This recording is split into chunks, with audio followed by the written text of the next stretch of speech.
Olá, sejam bem-vindos a mais um Escolas Transformadoras Debate. Hoje o nosso quinto live com o tema Fazer Junto, Parcerias Transformadoras entre Família e Escola. A gente escolheu esse tema porque a gente entende que a família ela é um elemento muito estruturante na educação das crianças e dos jovens e que, assim como a escola, sendo o principal equipamento social de educação, são indispensáveis na formação das crianças e dos adolescentes, né? Mas, mais do que dialogar sobre as tensões nessa relação, a gente quer também entender quais são os impactos positivos no fortalecimento dessa parceria, né? Como é que essa parceria, sendo fortalecida, influencia positivamente dos dois lados, e como é que a gente desperta na escola e na família essa cultura do diálogo entre elas, né? Para compor esse debate, essa conversa hoje, a gente está com a Eneida Lipai, que é mãe associada na Escola Vivendo e Aprendendo, que fica em Brasília, desde 2011, e atualmente ela é membro da diretoria da escola. A gente está também com o Hugo Alves, que é pai de uma estudante na Escola Valdir Garcia, da Rede Municipal de Manaus, e que é sócio fundador do CEFA, que é o coletivo Escola Família Amazonas, que a gente vai contar um pouquinho logo mais. A gente está também com a Luciana Fevorini, que é diretora do Colégio Equipe e que escreveu um livro baseado na sua tese de doutorado, chamado O Envolvimento dos Pais na Educação Escolar dos Filhos, que busca entender um pouco mais dessa relação escola-família. E a gente está também com a Ana Elisa, que é diretora da Escola Municipal Amorim Lima, que fica aqui em São Paulo.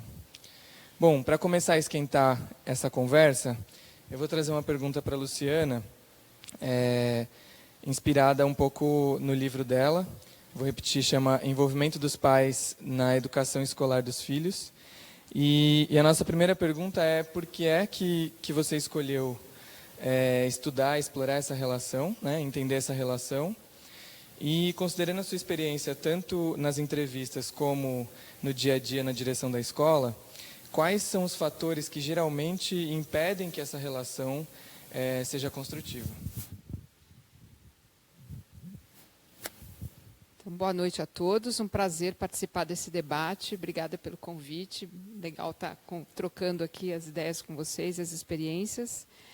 E eu queria dizer que quando eu comecei a estudar essa questão da relação família-escola, o que me motivou é uma certa sensação que os educadores, às vezes, têm dentro da escola, de que as famílias delegam para a escola algumas tarefas que talvez fossem exclusivamente familiares. Então, há uma certa sensação, né, um certo resmungar a respeito disso dentro da escola.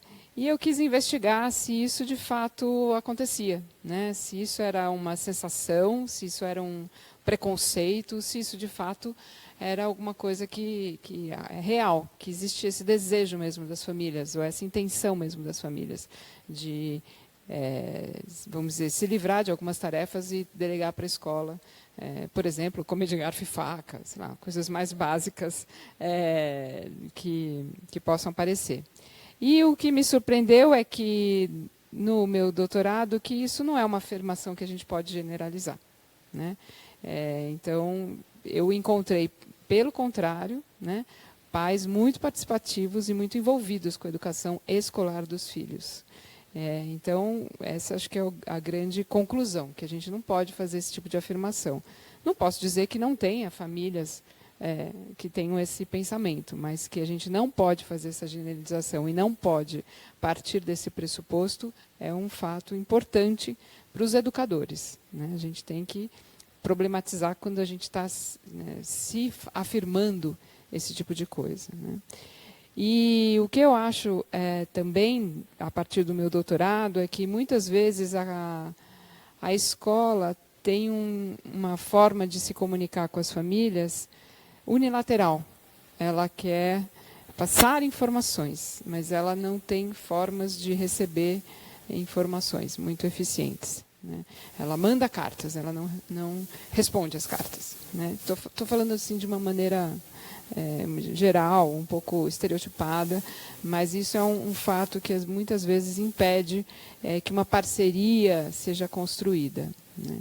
Então, acho que esse foi também eu procurei, no doutorado, investigar formas, né, e pensar em formas em que a escola possa se comunicar de uma forma mais dialogada e não unilateral com a sua comunidade.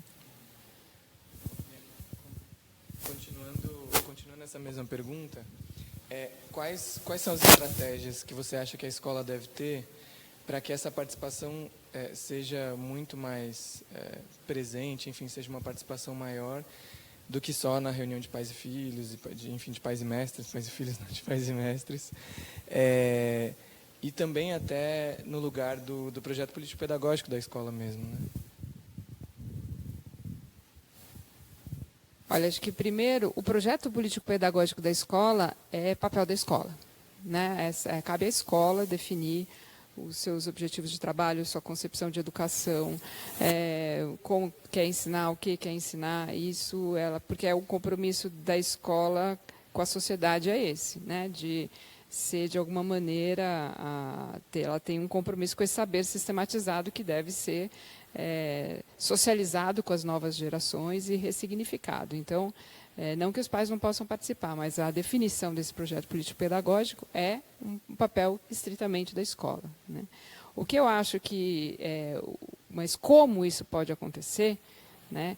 De que forma isso pode acontecer, isso é uma coisa que pode ser conversada com a comunidade, assim como conhecer os alunos para que esse projeto faça sentido, né? A gente não pode fazer o mesmo projeto político-pedagógico aqui no Colégio Equipe em São Paulo, na região central e na região do Amazonas, né?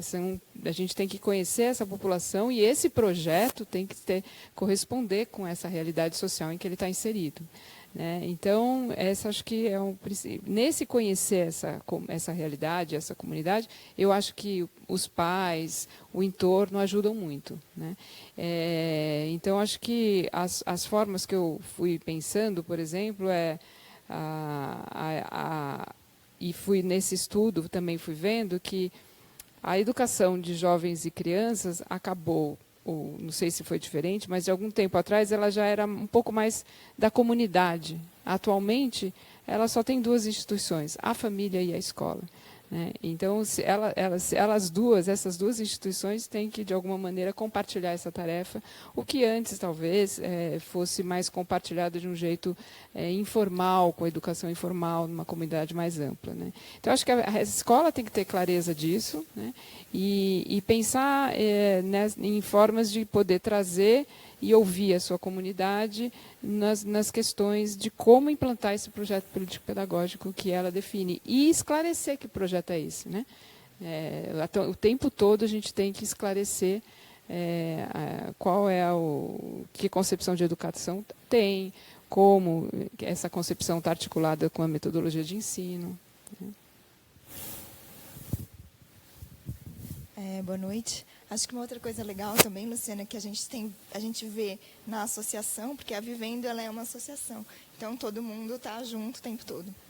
E que você falou, eu acho que essa coisa de não ter medo dos pais, né? Muitas vezes a gente sente, quando você vai para alguma outra escola, que os professores têm um pouco de medo, né, dessa relação com os pais. E aí, assim, a partir do momento que você traz, não só no projeto político-pedagógico, mas consegue envolver também nas atividades cotidianas, você começa a criar um vínculo com essa família, e aí você começa a ver quantos talentos outros que você tem ali no seu grupo, e que podem ser riquíssimos para o processo pedagógico, né? Então, a gente tem experiências das crianças, a gente tem... assim, há 35 anos a gente trabalha com educação infantil, então assim, a educação infantil é forte, o fundamental está começando agora, assim, né? E assim, a presença dos pais dentro da sala de aula ela é muito forte, né? Então os pais vão contar histórias, eles participam dos processos, e isso mostra, o professor começa a ter uma relação, né, com esses pais de uma forma diferente, e cria um vínculo diferente, e saem produções lindíssimas a partir disso, assim. Então acho que essa relação também do dia a dia ajuda bastante a fortalecer essa relação entre família e escola, né? Acho muito legal. Você falou do medo, que eu acho que é uma coisa possível que acontece nas escolas particulares, né? Porque os pais, né, enfim, são clientes, pagam mensalidade. Mas em escolas públicas, pelo menos eu não tenho a experiência de trabalhar, mas em bibliografia que estudei, há um preconceito mesmo com as famílias, né? Então, um pré-julgamento a respeito de uma criança que não vai à escola ou de uma criança que tem algum tipo de dificuldade, de atribuir à família a questão daquela dificuldade comportamental ou cognitiva que a criança tem, né?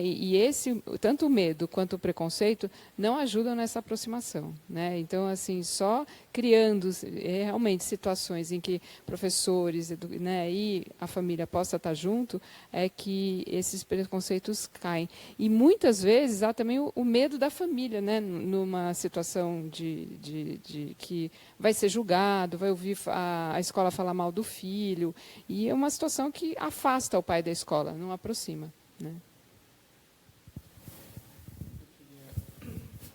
Queria emendar nessa pergunta, como é que vocês veem também a aprendizagem dos pais nesse processo, né? Como é que o adulto aprende nesse processo? Que mudanças que vocês vão percebendo que os pais, os professores, enfim, que são adultos, nessa relação vão aprendendo nesse contexto da escola, dessas relações, né?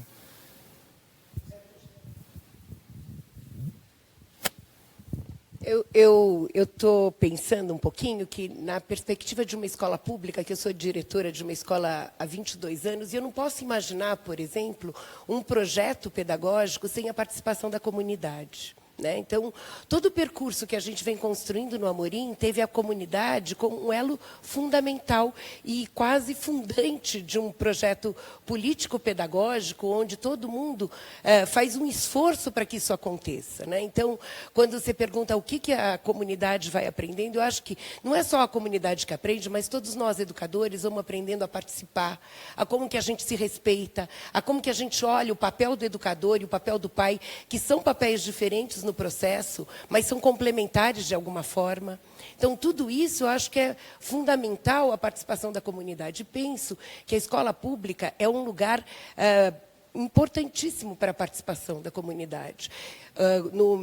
Na minha vida na história que eu estou na escola, por exemplo, quando a gente trabalhou na administração do professor Paulo Freire, era fundamental a participação da comunidade. Eu acho que isso é um marco muito importante na educação municipal. Foi quando a gente deixa de ser, por exemplo, a escola deixa de ser um conselho deliberativo, onde a família só vem para escutar a escola, quando a gente passa a ser um conselho, deixa de ser o consultivo e passa a ser deliberativo, onde a família tem uma voz importantíssima no percurso da escola. Então, acho que isso é fundamental e acho que isso a aprendizagem é de todos nós, né?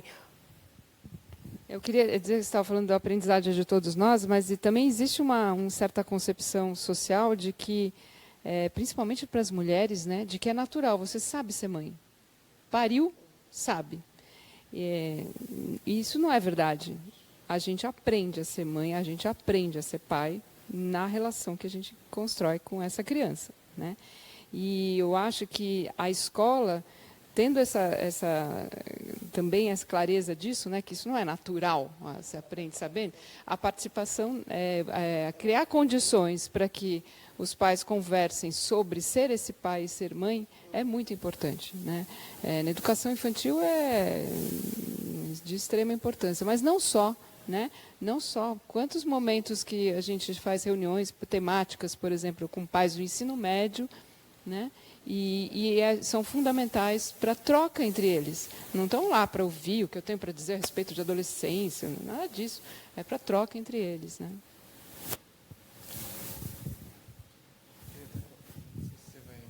Eu queria complementar essa pergunta para a Vivendo, né? Como é que, no caso da Vivendo especificamente, que é uma associação, como é que é esse processo, enfim, de estar diretora e ser mãe, né? Como é que isso funciona?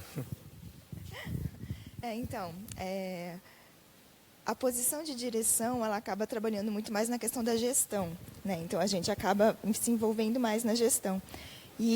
Mas, como a gente iniciou o ano passado o processo do fundamental, o fundamental foi muito dentro assim, das famílias, né? As famílias se reuniram, a Vivendo, ela tem esse histórico de participação das famílias em todo o processo, inclusive no pedagógico, né? Então, é uma construção conjunta sempre.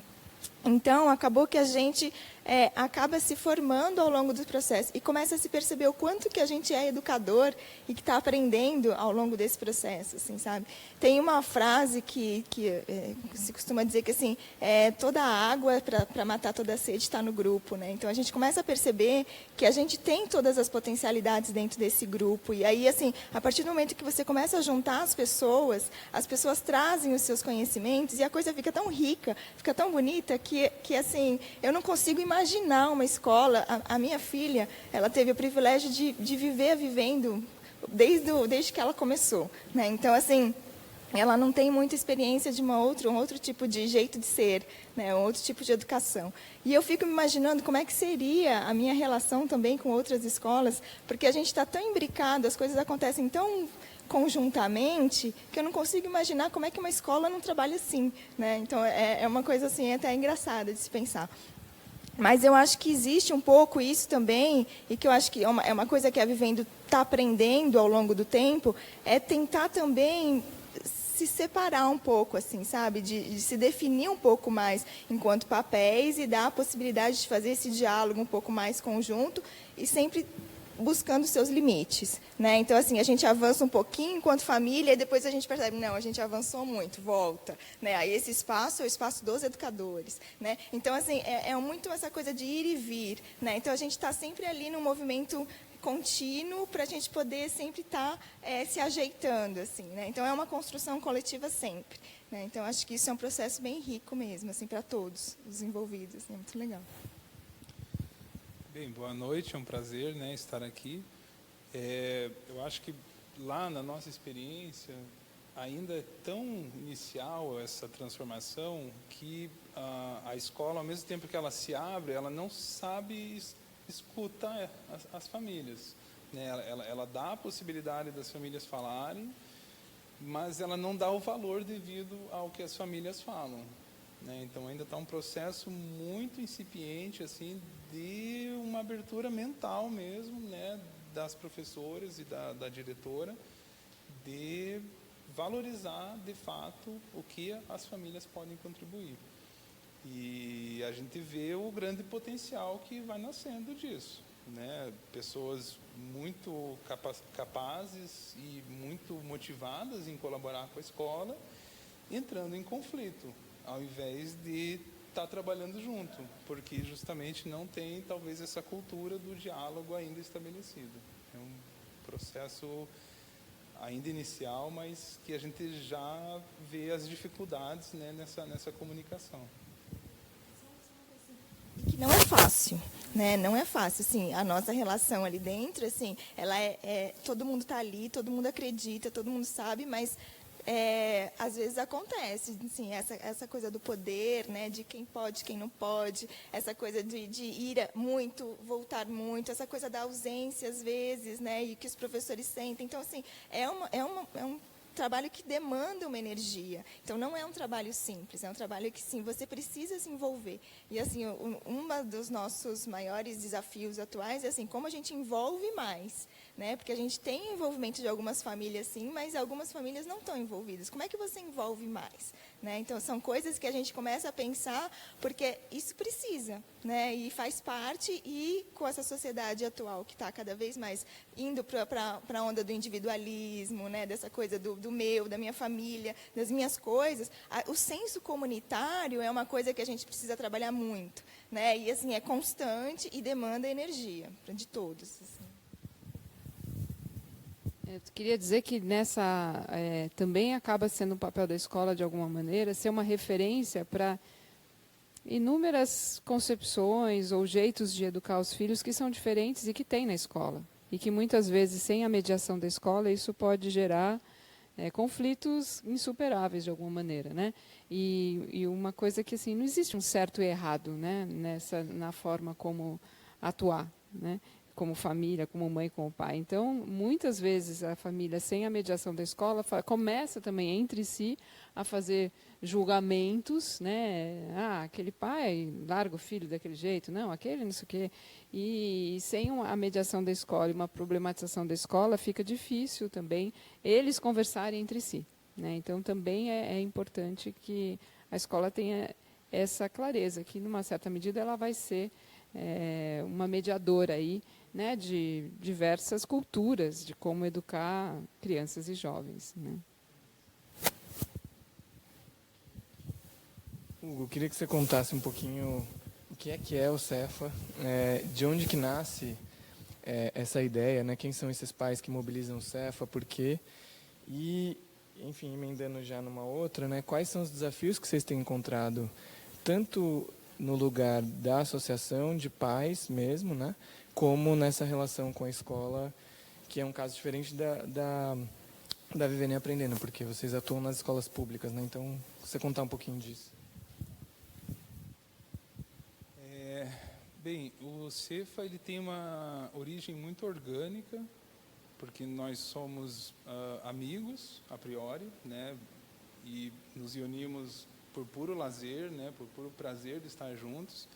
Os filhos nasceram, os filhos foram para a escola e a escola se tornou um assunto corriqueiro nas nossas rodas, né? Então, todo encontro sempre vinha esse assunto e era muito sempre difícil entrar em consenso, assim, né, sobre qual escola que talvez fosse a melhor para os nossos filhos, né? A gente sempre, né, um valorizava umas coisas, outro valorizava as outras, né? Então a gente se viu no meio entre amigos falando muito sobre educação, até que o dia, né, que uma pessoa, a Ana Bocchini, chamou a gente, falou, poxa, a gente precisa realmente se formalizar, a gente precisa falar, né, de verdade sobre isso, né, sem a cerveja, digamos, né.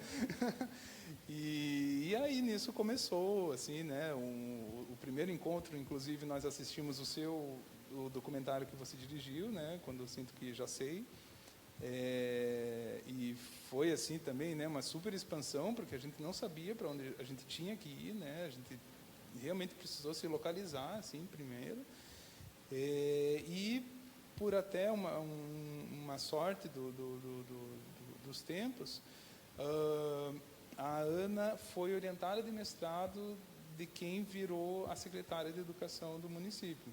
Então, nós tivemos uma abertura dentro da secretaria muito grande, já nos fundamentos, assim, né? Um mês que a gente formalizou o Cefa, a gente já estava conversando diretamente com a secretária de Educação do município, né? E isso foi uma coisa que motivou muito a gente, né? O reconhecimento dessa proposta que a gente estava trabalhando junto nela. Uma vez que o Cefa existiu, a gente procurou escolas que talvez conseguissem se alinhar a nós. Fizemos uma busca, né? Fizemos todo um processo dentro da cidade para tentar encontrar escolas que, digamos, se ligassem no movimento conosco de transformação. Tivemos muitas barreiras e começamos a fundar uma escola do zero, dentro do sistema público. Ao mesmo tempo que a gente fomentou isso, uma outra escola que a gente nem conhecia se aproximou de nós, que hoje é a escola que minha filha estuda, Valdir Garcia, que naturalmente já estava em processo de transformação, né? Então, começou a meio que também rolar muita afinidade e a gente, né, também começou a perceber que a gente não podia ser aquela mão de fora que vem para mexer a farinha do bolo, né? Que a gente precisava estar lá dentro da farinha mesmo para realmente fazer a diferença naquilo. E aí vem a entrada dos educadores no Cefa, que foi muito importante, né? A gente foi buscando, conversando, conhecendo pedagogos, educadores, professores, que também foram se aproximando do Cefa e foram dando, talvez, um corpo pedagógico ao Cefa, né? E também começamos a incentivar muito a entrada dos nossos filhos nas escolas que a gente estava se alinhando. Isso, com certeza, foi uma coisa que puxou muito a gente para estar mesmo de fato lá dentro, sem ser alguém de fora, sendo de dentro mesmo, né? E atuando internamente da escola enquanto pais da escola. Acho que é esse que é um foco nosso mesmo, né? Estar dentro da escola enquanto pais. Né? O Cefa está ali, mas o que vale mesmo é o pai lá no dia a dia, conhecendo os professores, né? Conhecendo os funcionários e colaborando dentro do que pode. Agora eu queria entrar um pouquinho numa questão polêmica que foi trazida. A Clarice Tenzen, que está acompanhando a gente, ela pergunta assim: como as escolas podem lidar com cerceamento no ensinar e aprender, por exemplo, em movimentos como Escola Sem Partido, né? Então, acho que é um pouco assim, como é que vocês, no dia a dia da escola, lidam com pais, por exemplo, que são favoráveis ou contra essa prática, e como é que isso entra na pauta da escola, né?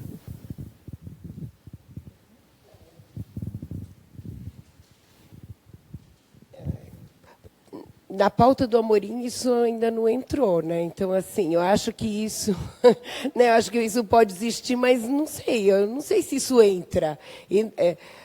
O ano passado, por exemplo, a gente teve uma jornada para fazer uma discussão da questão de gênero, a gente teve uma denúncia, e daí toda a comunidade apoiou a escola, né? Então, eu acho que entra e não entra, né? Nas escolas que são mais abertas, que já têm uma possibilidade de participação da comunidade, eu acho mais difícil entrar. Talvez isso entre nas escolas onde não tem uma participação constituída, né? Porque eu acho que porque daí eu acho que não vai ter diálogo ou não vai ter entrada nisso, né?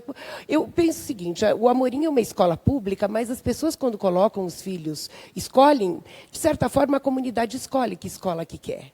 Então, eu acho que isso é um jeito de falar: olha, nessa escola que tem essa posição de discutir tudo, de pensar sobre várias coisas, eu não vou pôr meu filho se eu não quero que discuta determinadas coisas, né?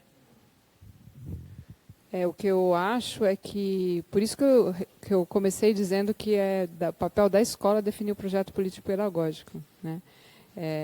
Não cabe ao pai dizer: esse livro de literatura não gostei. Ele pode não gostar, mas, enfim, teve uma razão pedagógica, educacional para a escolha daquele livro. E, portanto, né, eu acho que cabe à escola, né, sempre definir os conteúdos, como trabalhar, e isso ela esclarece, né, justifica, né, torna transparente as suas razões para fazer essas escolhas. E, no caso de uma escola particular, é fácil você dizer: bom, você não está de acordo com essas escolhas, escolha outra escola, né? Mas eu acho que existe também nas escolas particulares, né, uma questão que é o medo de que isso, porque os pais, né, podem ser tratados como clientes e não atender a clientela pode desagradar. Então, existe um medo de ficar respondendo, né, a todo esse tipo de crítica, em vez de se firmar mesmo quais são os seus princípios, quais são os seus valores, né, porque sempre, de alguma maneira, o ponto de vista do professor, seja ele qual for, está presente na forma como ele organiza as aulas, né? Então, é impossível você ter uma escola sem partido. A escola sem partido é um ponto de vista. Não, mas eu estou pensando o seguinte: quando isso sem partido é uma coisa, mas em todo momento esses conflitos aparecem e a gente tem que trabalhar de forma pedagógica, assim, qual é o projeto pedagógico da escola, né? Eu lembro que quando a gente começou um trabalho de cultura brasileira, que era dentro do horário do currículo, né? Então, vamos dizer assim, não era no contraturno, né, que as crianças dançavam, tem capoeira e etc. Tinha muito pai que falava assim: não, eu não quero que meu filho faça, pratique isso ou participe disso. Então, a gente tinha que fazer toda uma conversa sobre isso, né? E que não é... Tem momentos que não são tão fáceis, mas eu acredito que isso, quando você pergunta o que a gente aprende a dialogar, né? Eu acho que isso é fundamental. E que posições diversas podem conviver junto também, né? Eu acho que isso também é importante.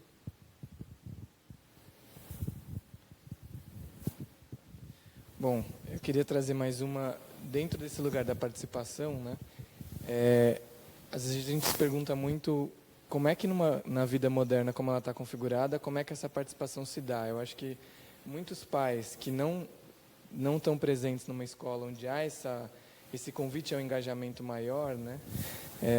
Enfim, vou até trazer uma pergunta aqui mais diretamente sobre isso, mas assim, como é que na vida moderna, e pensando também nas escolas que não têm essa abertura e esse entrosamento já tão estabelecido com a comunidade, com os pais, né? Que dica vocês dariam? Como é que vocês têm esse olhar, enfim, sobre isso, né?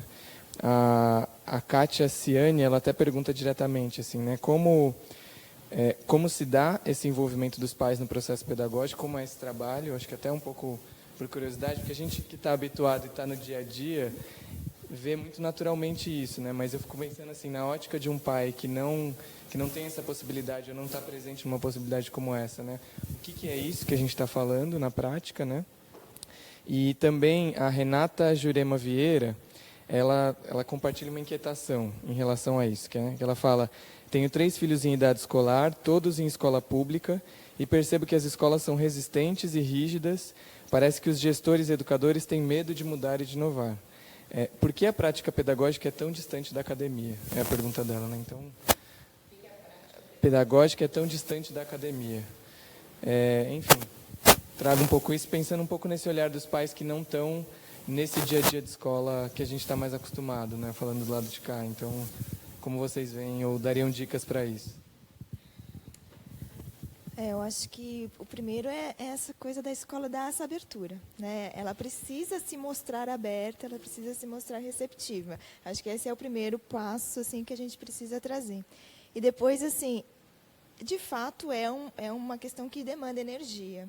Assim, você precisa se reorganizar, você precisa colocar isso dentro da sua agenda, você precisa criar um espaço. Então, as famílias também precisam se reorganizar para poder participar da vida das crianças, né?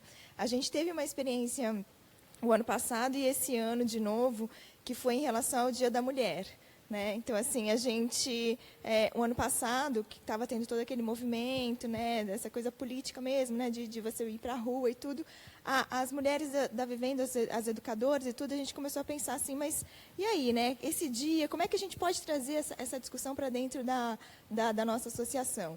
E uma das alternativas, quando a gente se reuniu, foi pensar assim, então as mulheres saem, né, e os homens se responsabilizam esse dia por organizar a rotina das crianças na escola, né? Então, o movimento foi esse. As mulheres se reuniram fora, num outro espaço, né, para conversar políticas das mulheres, trocar experiências, fazer práticas, assim, ter uma possibilidade delas fazerem um movimento, e os homens ficaram responsáveis por dar conta dessa dinâmica.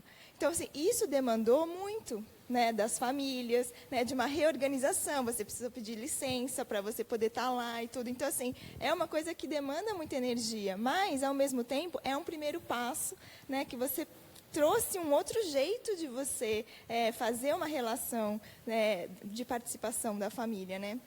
Então, eu acho que essa coisa de você poder abrir o espaço, e essa ideia, se eu não me engano, nem veio assim, dos educadores, assim, veio das próprias famílias, ou às vezes dos próprios homens que estavam ali naquele movimento e se sentiram solidários no processo, né? Sentiram solidários? Não, né? Eles viram que é um papel também, né? A gente não está... Então, assim, eu acho que a gente precisa pensar em formas que a gente possa abrir o espaço, a escola, e, ao mesmo tempo, as famílias se reorganizarem e pensarem nisso como uma possibilidade. Eu acho que são as duas coisas que vão precisar andar casadas para que isso, de fato, consiga ter um sucesso, né? Eu queria dizer que a escola precisa convidar, né, a comunidade, o pai que trabalha muito, a mãe que trabalha muito, aí na escola não só ser chamada quando tem problemas, né? Então, é uma prática, por exemplo, na equipe, fazer socializações de trabalho. Então, quando você termina um processo de trabalho de um grupo, ou às vezes de vários grupos, a gente junta no evento, chama os pais, as crianças contam o que eles aprenderam, como eles aprenderam. E, em geral, é um motivo de muito orgulho, né, para as crianças, para os pais, para os próprios professores. E é uma festa, né? Então, você está chamando os pais para uma coisa agradável. As crianças valorizam o que elas fizeram, né? E, então, a escola precisa convidar para coisas, não só para a festa junina, que é divertido também, mas para acompanhar o processo de aprendizagem, né, da turma e da escola como um todo, né? E acho que isso é um caminho, né?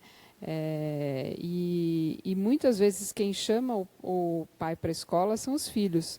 Quantas vezes, às vezes a direção decide fazer uma reunião, tal, manda carta, vem, sei lá, meia dúzia, metade.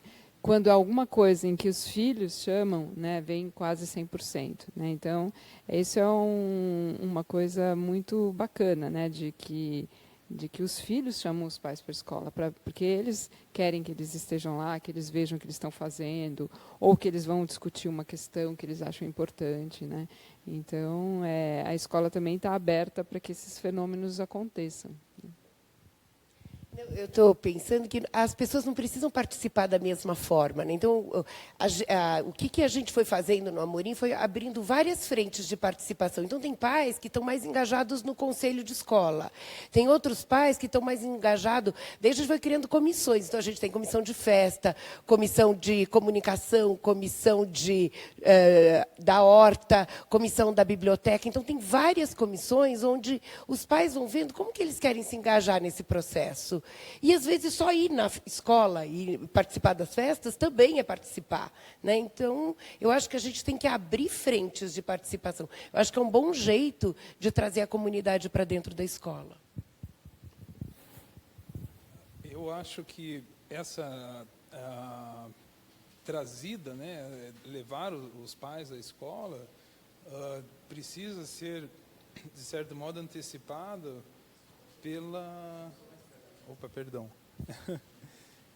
pelo preparo dos professores para isso. Uma coisa que a gente sente lá é que os professores não estão preparados para os pais estarem tão próximos assim. Né? Então, o próprio receio do professor de ser denunciado por algum motivo, de ser acusado por alguma coisa, é uma barreira muito grande para que o pai se sinta à vontade lá dentro da escola. Então, a gente vê isso, né, que realmente a escola precisa se preparar, né, e é o que a gente vive lá nesse momento para ouvir e receber os pais sem medo de, né, ser julgado, ser denunciado, enfim, né, ter uma relação de confiança mesmo. Eu só queria dizer assim que esse aprendizagem só se dá na prática. Né? Não existe nenhuma universidade, quando pergunta como é que a escola vai ficar mais perto, não adianta, você pode ter milhões de teorias dizendo como é que a gente se encontra, como é que é a participação dos pais, mas isso só se dá nesse exercício, nessa experiência. Isso é errando e acertando e vivendo isso. Acho que não tem jeito da gente aprender isso fora da experiência. Queria complementar um pouco essa pergunta, tanto para o Hugo quanto para a Ana, especialmente, porque a gente vive um cenário no Brasil onde 1% da população detém a renda de 30%, né? A mesma renda de 30%. Então, o nível de desigualdade no país ele é estrondoso. Né? E na escola pública, muitas vezes, é onde essa realidade se depara, né? Das famílias muito desestruturadas ou com questões muito delicadas, às vezes, né? Quais são as estratégias, enfim, que vocês percebem na Valdir Garcia ou na própria Amorim? E, enfim, claro que estendo a pergunta a vocês também, mas para lidar um pouco com quando está no lado extremo da desigualdade, né? Enfim, quando não são as famílias mais ou menos estruturadas que também fazem parte das duas escolas, né? Eu acredito que deve existir uma formação mesmo, né? Uma orientação das pessoas de que todos são iguais. Independente do dinheiro que você tem no bolso, independente se você vai a pé, se você vai de carro, se você vai de bicicleta para a escola, lá dentro está todo mundo igual. E, assim, vendo a experiência da minha filha lá dentro, né, da Valdir agora, isso é muito bacana lá, muito mesmo. Eles realmente tratam todos de uma forma muito horizontal, né, sem erguer ninguém, sem rebaixar ninguém. Inclusive, tem muita inclusão de estrangeiros ou gente de fora, né? São, né, estudantes como todos os outros. Isso é muito fortalecido, sim, em todas as reuniões, né, em todas as falas, a gente sente isso muito vivo lá dentro. Eu fico pulando aqui na cadeira, porque eu penso que isso é a sociedade que a gente vive, né? O que eu vejo na escola é como que as famílias vão construindo uma solidariedade entre elas. Né? Isso faz muita diferença. Né? Como que as pessoas começam a fazer apoios. E essa participação pode criar essa noção de cidadania, né? De como que a gente apoia, de como que a gente olha para o outro, de como que a gente pode ajudar o outro, não só nas coisas práticas e imediatas, mas pensar numa política que dê conta de tudo isso. Né? Eu acredito que a escola é um grande lugar para a gente aprender isso. Isso é uma questão também que independe da classe social, a questão da organização familiar, né? Então, a gente pode ter questões familiares delicadíssimas com alto poder aquisitivo, né? Então, essa é uma questão que a gente tem que ter clareza. Isso, muitas vezes, as dinâmicas familiares, independente da classe social, independente da situação financeira, ela é delicada, é complicada. Né? E se as pessoas se põem a conversar, muitas vezes, cria-se essa rede de solidariedade, de ajuda, de apoio. Né? Bom, a gente está com uma pergunta aqui da Rosana Gomes Milford. Acredito que ela seja educadora. Né? A pergunta dela e quando o processo de transformação é inverso? Ou seja, o professor é transformador e a escola não tem na sua filosofia essa abertura como as que a gente está debatendo aqui, né? Como devo iniciar esse sentimento, né? E eu complemento trazendo um pouco dessa relação com as famílias também, né? Quando o educador ele é transformador, não encontra esse espaço na escola, como é que isso chega até a família ou como é que isso chega até a comunidade, né? Eu acho que dentro dessa questão a rede de apoio ela é fundamental, né? Ela sozinha eu acho que vai ser muito difícil fazer uma transformação. Eu acho que você tem que buscar pares, buscar pessoas dentro da sua escola, começar a conversa lá com outros amigos, com outros professores, ver quem tem essa afinidade, quem tem um pouco assim essa sementinha, pode não ter nada formado, mas que tem uma semente ajuda muito a você conseguir tentar fazer alguma coisa, assim.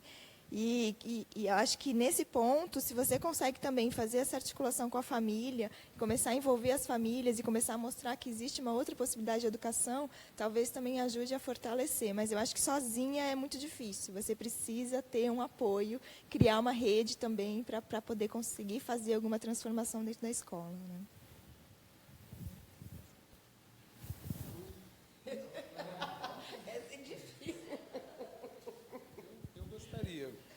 Eu me sinto um professor transformador, porque quando eu iniciei ainda na sala de aula, dentro do sistema extremamente tradicional, eu comecei a plantar coisinhas lá, né, e eu, aos poucos, fui vendo que existiam pessoas que simpatizavam com o que eu estava propondo, né. Então, né, como a Eneida falou, eu acho que é basicamente isso, né, é a conversa ali no corredor, né, é aquele almoço, né, na frente da escola, é a socialização mesmo, extremamente boa, né, e salubre, saudável, né, dos professores, que vai, aos poucos, né, transformando a escola.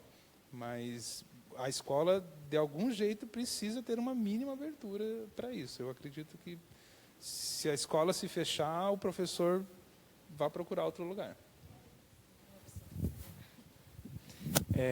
Acho que talvez tenha ficado até um pouco confuso para as pessoas, né? O Hugo ele é pai, na Valdir Garcia, membro do Cefo, mas também é professor. Então, ele também fala do lugar do educador, né?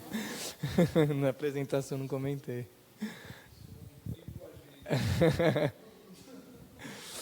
Bom, eu queria levar um pouco para uma outra pauta também, que é uma questão que muitas vezes surge, enfim, principalmente para escolas que têm uma prática já diferenciada, que tem um pouco mais essa abertura, né? Se já aconteceu, né, ou como que vocês lidariam, enfim, no caso de pais e mães homossexuais, né? Como que fica o Dia dos Pais, o Dia das Mães, se há alguma questão sobre isso ou não, né? Ou como que isso de alguma forma é trazido, né? Também é uma questão que costuma ver. A Ana está fazendo uma cara de estou estranhando, mas de fato pode ser uma pergunta, pode ser uma pergunta até boba, de tão natural que às vezes essa questão é lidada, mas muita gente tem essa curiosidade, muitos pais às vezes encontram essa dificuldade dependendo de como é o projeto da escola, né? E enfim, para a gente ouvir um pouco como é esse lado pelo olhar da escola transformadora, né? A Vivendo não tem essas comemorações. Assim, a gente não trabalha com dias festivos, Dia dos Pais, Dia das Mães, Dia da Família. A gente não trabalha com essas datas comemorativas. Então, assim, isso nunca foi um problema, né? Isso nunca foi uma questão, e as questões acabam acontecendo assim naturalmente, né? A gente tem dia que o professor vai de saia, o professor pinta a unha, entendeu? E aí as coisas estão acontecendo lá no dia a dia, e as crianças estão vivenciando aquilo de uma forma um pouco mais natural, né?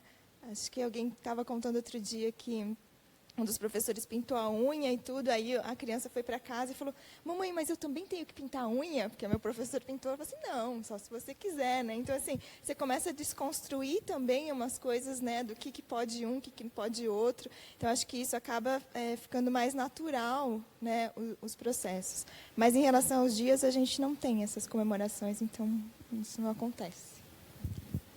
Eu queria só relatar uma história que eu ouvi da Lúcia, né, da diretora da escola, que ela identificou um aluno do 5º ano que começou a não querer ir para a escola, né, e foi um pouco mais ali fundo, foi conversar com a galera da turma dele, né, no caso, e descobriu que, né, estava havendo um bullying por esse tipo de situação.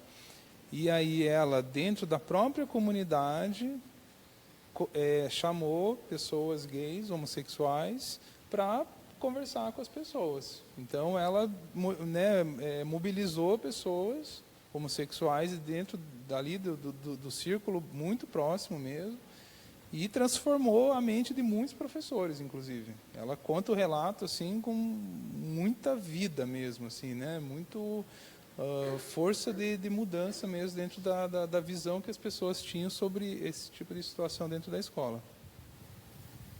Eu acho que na minha pesquisa eu acabei entrevistando famílias de diversas organizações, né? Pais separados, pais unidos, homossexuais, enfim. E a relação boa ou ruim familiar não está nessas organizações, né? Está no como se administra o revezamento desses papéis, porque muitas vezes uma família hétero com papel muito rígidos, né? O pai só cuida de algumas coisas e a mãe só cuida de algumas coisas, e isso também não é saudável, no certo, psiquicamente, muitas vezes, nessa dinâmica, né? Então, não é a escolha afetiva, ou se separou, se não separou, se tem filho, se não tem filho, quantos tem, né? Não é isso, né? É uma outra questão que interfere nas relações e no espaço que a criança, que o jovem vai tendo nessa família, e o diálogo que você vai construindo com ele. Pensando um pouquinho que tudo isso é uma questão de diálogo. Sempre que acontece alguma coisa, por exemplo, que as pessoas ou comentam, ou que precisa de mais cuidado, a gente tem dispositivos, por exemplo, que são rodas de conversa, trazer gente para falar, enfim. A gente vai inventando como que a gente vai discutir o assunto, para que esse assunto possa ser, de certa forma, pensado por todos, digerido por todos, né? Então, a pior coisa que a gente pode fazer é pôr embaixo do tapete, né? Então, trazer à tona e trabalhar essas questões. São questões da vida, né? Eu queria trazer mais uma pergunta da Clarice Tenzen. Ela pergunta se vocês sabem se existem políticas públicas de incentivo à participação das famílias à escola no Brasil. E aí eu vou emendar com uma outra pergunta que a gente queria trazer também, que é a gente, enfim, nesse processo de cada vez mais participação dos pais ou desse convite à participação dos pais, né, na escola, se há um espaço próprio para dar treinamento, acho que nos dois lugares, né, tanto no lugar de um treinamento efetivo aos diretores e professores da escola, para entender a importância do engajamento da família e da comunidade escolar, acho que essa é uma coisa. E uma outra é entendendo a escola, né, sendo um lugar da comunidade, muitas vezes como um lugar até para os pais realizarem, enfim, participarem de cursos e, enfim, como é que tudo isso acontece, ou, enfim, como é que vocês veem, né? Lá na Valdir,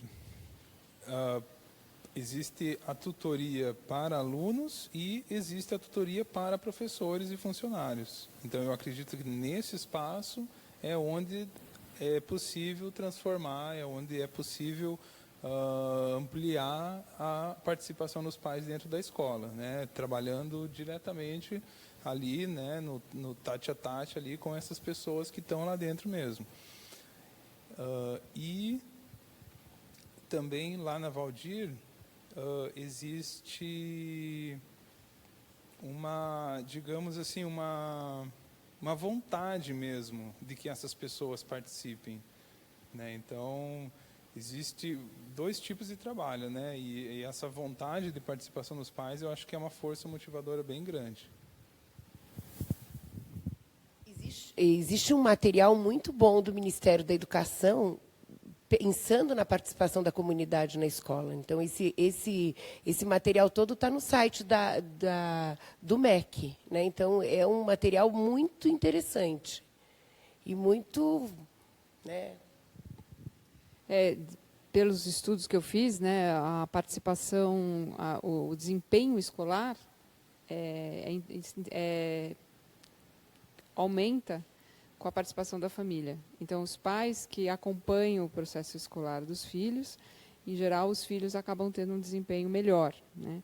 E esses estudos estão divulgados para o MEC, para o Brasil, por exemplo. Então, de fato, tem muito se pensado e incentivado a família a participar da escola, né? Sei lá, existia um tempo todo da escola da família.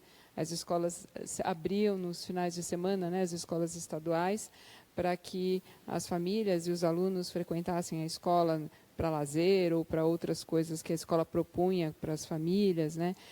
Então, tem sim uma preocupação de que as famílias participem mais, que se abram, que as escolas se abram, porque tem muitos estudos indicando isso, que à medida que o pai acompanha a vida escolar, a criança acaba tendo um desempenho melhor, né?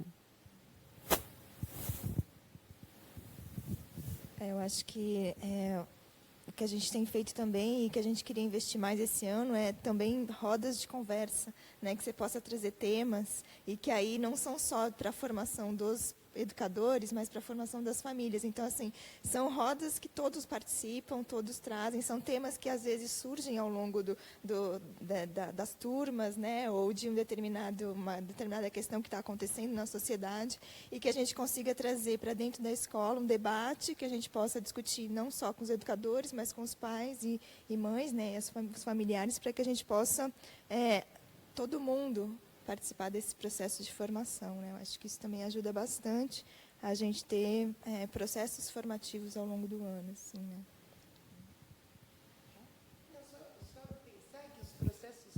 Que esses processos formativos não precisa ser só de participação, né? Pode ser de outros assuntos que, de certa forma, levam as pessoas a participar. Acho que é um pouco isso que você está dizendo. Bom, a gente já está chegando no final do debate, passou rapidinho. Eu queria... Flash. Eu queria convidar vocês, se vocês tiverem ainda alguma fala final, algum comentário que vocês quiserem trazer sobre esse tema, para a gente fazer, que ou é agora ou não é mais.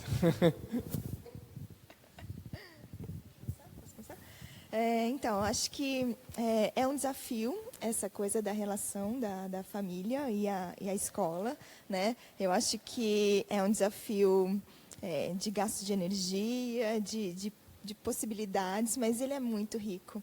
Se a gente consegue fazer isso, eu acho que é um processo que fica tão mais bonito, sabe, tão mais colorido, que eu acho que incentivo muito assim essas possibilidades, e eu acho que assim a escola pública ela tem muito essa possibilidade, assim, sabe. Eu acho que a gente precisa cada vez mais, assim. Eu não consigo mais ver a educação se ela não for desse outro jeito, assim, né. Então, quanto mais a gente puder mesmo formar uma rede e poder se apoiar, e aí dentro daquela professora, né, eu não sei se é a professora que colocou aquela fala de que ela tem essa motivação, assim, o que eu falo para ela não desista, e que você pode ter certeza que devem ter outros ali pertinho ou um pouco mais distantes, mas que têm o mesmo olhar e que vai atrás, que eu acho que esse é o caminho, assim. A gente só consegue fazer alguma coisa diferente se a gente tiver essa construção conjunta, assim. Até esse retorno a esse olhar comunitário, né? Eu acho que a gente está precisando muito dessa coisa desse viver comunidade, assim, né? Que isso eu acho que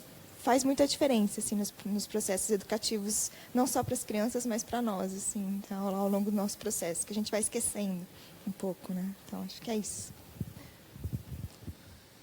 Eu só queria reforçar que quando o pai se aproxima da escola, ele está se aproximando do próprio filho, né? Então, quando você fortalece o teu vínculo com a escola, você está fortalecendo o teu vínculo com o teu próprio filho, que é a essência de tudo, né? Então, é esse que eu acho que é o resultado mais bonito dessa aproximação entre a família e a escola, é que a família em si torna-se mais unida. E a gente vê isso dentro do Cefa, e eu vejo isso na minha vida enquanto pai e enquanto professor. Eu queria encerrar dizendo de uma frase de um dos entrevistados do meu doutorado, que ele fala: as reuniões de pais, quando bem coordenadas, né, elas são formativas pelos próprios pais, né? E também dizendo que a gente pode inventar um monte de coisa, mas às vezes a escola já tem seus próprios recursos, já faz reuniões de pais, né, já faz a festa junina, e é só o jeito de fazer que pode mudar completamente a participação e ser uma coisa mais compartilhada e menos hierárquica, né, da escola para a família. Então, muitas coisas, os espaços às vezes já estão ali, é só fazer diferente, né? Não, eu quero terminar dizendo que assim é um espaço de cidadania, né? Então, a participação da comunidade ela tem a ver com a nossa cidadania. Que hoje a gente tem tão pouco espaço de participação institucional, vamos dizer assim, que a escola é um lugar fundamental para isso. E, principalmente, a escola pública, que pode fazer toda a diferença na nossa sociedade, né? Quando os pais participam, isso faz muita diferença. A ressonância de tudo isso é incrível, né? Só para falar a última coisa, que quando eu comecei a participar, eu fiz um trabalho de participação nas comunidades, e quando eu ia nas escolas falar de participação, os pais que estavam lá para ouvir o que a gente tinha para dizer, normalmente eram pais que tinham feito alguma história de participação na vida deles de estudante. Então, a escola tem que pensar na participação dos pais, e essa participação dos pais também tem que haver com a participação dos estudantes, né? Isso faz muita diferença. Então, eu acho que é isso. Para a gente poder ter uma cidadania de verdade, a gente precisa participar. E a participação é uma coisa que se aprende, não está dada de começo, né?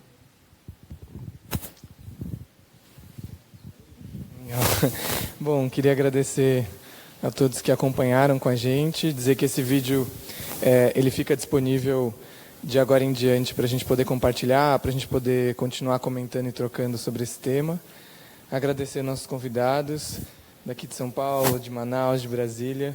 Foi uma delícia poder trocar um pouquinho, poder ouvir um pouco sobre a experiência de vocês.